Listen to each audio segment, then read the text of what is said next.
Hello बच्चों, चलिए इस प्रश्न को पढ़ते हैं और समझते हैं कि प्रश्न में हमें क्या बोला गया है। ठीक है, तो हमारा यहाँ पे प्रश्न जो है वो हमारा कुछ ऐसा है कि यदि जीरो से, ठीक है, जीरो से बड़ा है x और पाई/2 से छोटा है, ठीक है, तथा log हमारा यहाँ पे tan x, ठीक है, और आधार में हमारा क्या है sin x, log के आधार में, ठीक है, ये हमारा बड़ा या बराबर होगा जीरो के, तो x की परास है इन चार विकल्पों में से कौन सी, ये हमसे पूछा गया है। तो चलिए इस प्रश्न को हल करने से पहले हम इस प्रश्न के मुख्य अवधारणा को समझ लेते हैं। ठीक है, तो मुख्य अवधारणा,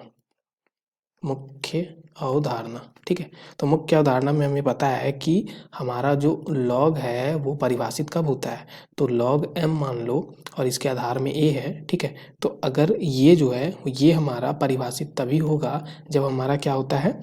a जो है उसका मान हमेशा जीरो से बड़ा हो यानी कि धनात्मक हो, ठीक है, फिर m का भी मान हमारा धनात्मक हो, ठीक है, और दूसरा चीज़ यहाँ पे कि जो आधार में जो हमारा मान यानी कि a जो है वो हमारा कभी भी एक के बराबर नहीं है, ठीक है, तब ये हमारा परिभाषित होता है लॉग, ठीक है। तो अब हम यहाँ पे देखते हैं दूसरा चीज़ और कि अगर हमारा यहाँ पे लॉग हमारा m, ठीक है, आधार में a है, ये अगर बड़ा है किसी मान लो b से, ठीक है, तो हम बोलते हैं कि ये हमारा जो अगर a जो है, ठीक है, a जो है वो हमारा a का मान अगर जीरो से एक के बीच है, ठीक है, अगर जीरो से एक के बीच है तो हम बोलते हैं कि इसका जो अस्मिका का जो चिन्ह है वो हमारा परिवर्तित हो जाता है, यानी कि m जो हो जाएगा यहाँ पे वो हमारा क्या आ जाएगा, हमारा छोटा हो जाएगा a की घात b से, ठीक है, तो ये हम जानते हैं। तो ये दो सूत्र का हम यहाँ पे प्रयोग करेंगे इस प्रश्न को हल करने के लिए। चलिए अब इस प्रश्न को हल कर लेते हैं। तो देखो यहाँ पे हमें क्या बोला गया है कि यहाँ पे जो हमें बोला गया है ये हमारा है कि जीरो से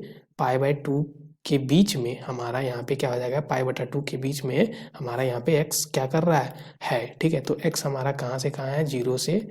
पाई/2 के बीच में, यानी कि यहाँ पे हम देखें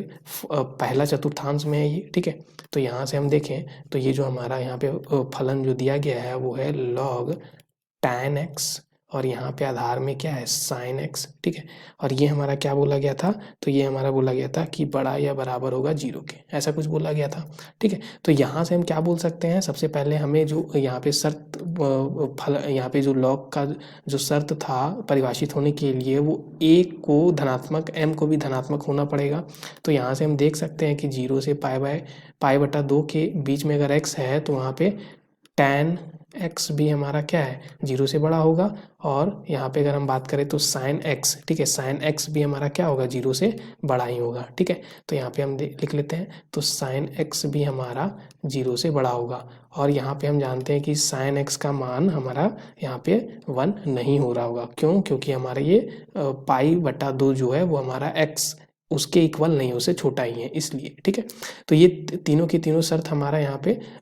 सही है, इसलिए ये हमारा लॉग जो है वो हमारा क्या है, परिभाषित होगा। अब इसको आगे हल कर लेते हैं। अब देखो यहाँ पे हम देखें तो ये जो हमारा है दूसरा शर्त हम देखें कि जो अगर आधार हमारा जीरो से एक के बीच होगा तो हमारा अस्मिका का जो चिन्ह है वो बदल जाता है। तो यहाँ पे अगर आधार देखें तो आधार हमारा sin x है जो कि जीरो से पाई/2 के बीच में क्या होता है, तो sin x जीरो से पाई/2 के बीच में जीरो से एक के बीच में होगा, यानी कि आधार हमारा जीरो से एक के बीच आ गया, इसलिए हमारा इस अस्मिका का जो चिन्ह है वो बदल जाएगा, यानी कि यहाँ पे क्या हो जाएगा, छोटा या बराबर tan x जो है वो छोटा या बराबर हो जाएगा किसके, sin x के घात जीरो के, ठीक है। अब किसी का घात जीरो हमारा एक होता है तो यहाँ से क्या आ गया, tan x जो है वो हमारा छोटा या बराबर आ गया एक के, ठीक है। अब देखो अगर इसको आगे हल करें तो क्या आ जाएगा यहाँ से, अब देखो यहाँ पे हमारा जो ये जो मान है, ठीक है, वो tan x हमारा छोटा या बराबर आ रहा है एक के। अब x जो है वो हमारा जीरो से पाई/2 के बीच में है, तो यहाँ से हम बोल सकते हैं कि जो tan x है, यानी कि